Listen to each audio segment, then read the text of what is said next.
Hi guys, welcome back to Cooking with Ash. Today I will be sharing my delicious recipe for some chicken curry puffs. Traditionally eaten at breakfast or tea time, curry puffs are pastries filled with hearty ingredients like curry potatoes and meats.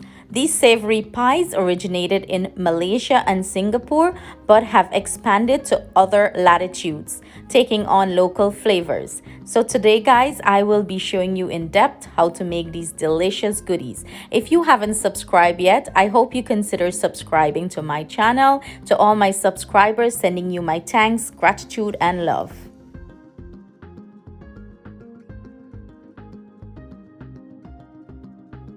To start off our curry puffs, the ingredients I will be using is I have some chicken breast right here. I went ahead, diced it up very thinly. You can also use ground chicken here, ground beef, ground lamb, whatever your preference is, you can go ahead and use it. I'm using some complete seasoning. I have some roasted jeera, curry powder, one where pepper I finely diced up, some onion, green seasoning, cilantro, simple ingredients, but you're gonna get the most delicious curry puffs. And I'm using some puff pastry sheets for these guys. That's the brand I'm using. You can use any brand of your preference. And we're gonna go ahead and get started with the filling for these curry puffs. Here I have some oil heating up in the pan. I'm gonna go ahead and drop my onion, my green seasoning, and my Wiri Wiri pepper, and start building flavors to this pot.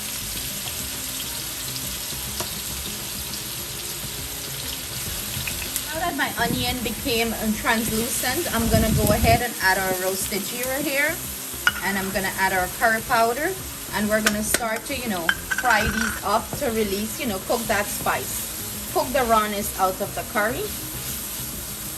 And I'm gonna go ahead and add some water here,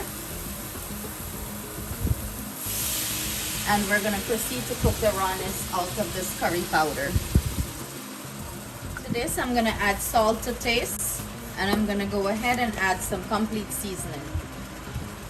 Everything I'm using will be listed in the description box below for your convenience. That our curry, the rawness out of the curry is cooked out, and you know that it's cooked out by the consistency you have here. As you can see, the curry is separating from the little bit of oil I put there, and that's a great indication that it's cooked really well. I'm gonna proceed to add our chicken here. And you want to mix this in well and cook this down really nice. You're not adding any liquid or anything of the sort. The chicken is going to release its own juice, and we're going to cook this down low and slow.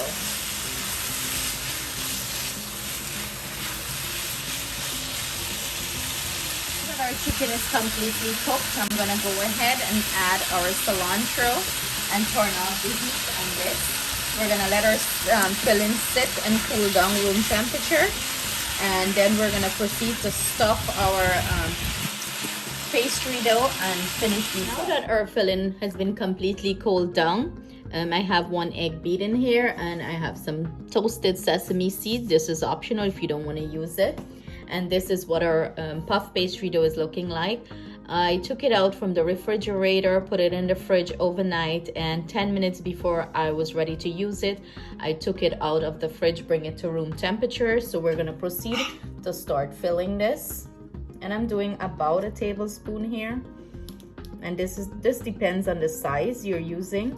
I have it in a diamond shape, as you can see. I'm gonna proceed to fold this over. And you wanna try to keep the filling in. You don't want anything to spill out.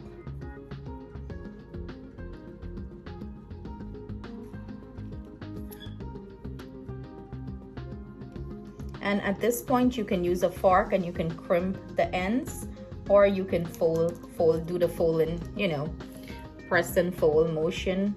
So these look fancier when you do it this way. But I'm still perfecting this, so if you want to go ahead and use the fork, nothing is wrong with that. Let's pick this up. So you're pinching and you're folding, pinching, folding. Like I said, I'm still perfecting this, okay? Pinch and fold, pinch and fold. Try to get it as neat as possible. Pinch, fold it over, pinch it, fold it over,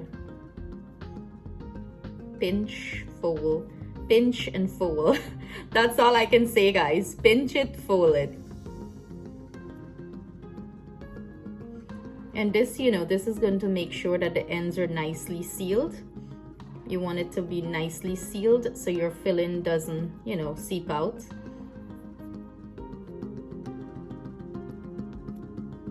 And if you have your dough out room temperature and it's, you know, getting too soft, go ahead and pop it back into the refrigerator, you know, and let it form a back before. So pretty much this is what it's looking like. Not perfect, as I mentioned, but you know. Now that I have all of my curry puffs assembled stuff, we're gonna go ahead and start basting the top of this with our egg, our beaten egg. And this is gonna give it that nice, beautiful, glossy look on top.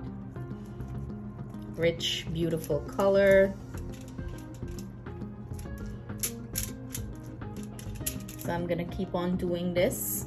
And then I'm gonna come back and top it up with some toasted sesame seeds.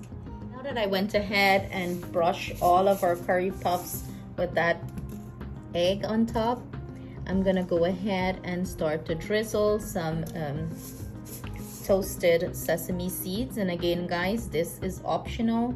If you do not want to add this to it, you don't have to. Sometimes I add like parsley flakes on top, or I would use basil on top. You know, whatever you want to add on top, you can go ahead, or you can, you know, serve it up as it is. I have my oven preheating 355 degrees Fahrenheit. I'm gonna bake these off 25 to 35 minutes. So see you guys back soon with some delicious flaky curry puffs. So here you have it, our finished delicious chicken curry puffs. They're cooked to perfection. They bake exactly for 35 minutes in the oven, but look at this. And we have an eager taste tester today, aka cameraman. So go ahead, grab one and let us hear your thoughts on it. These should be crispy and nice.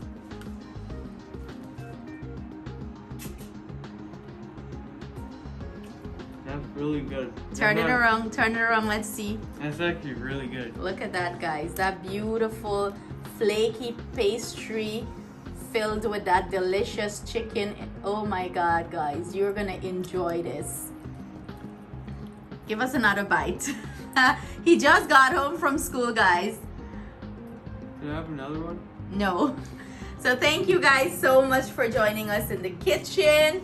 Please, I can't wait to hear your comments in the comments section if you try this recipe and what are your thoughts on it. Thank you so much for joining us, sending you our love and thanks. See you guys soon with another delicious recipe.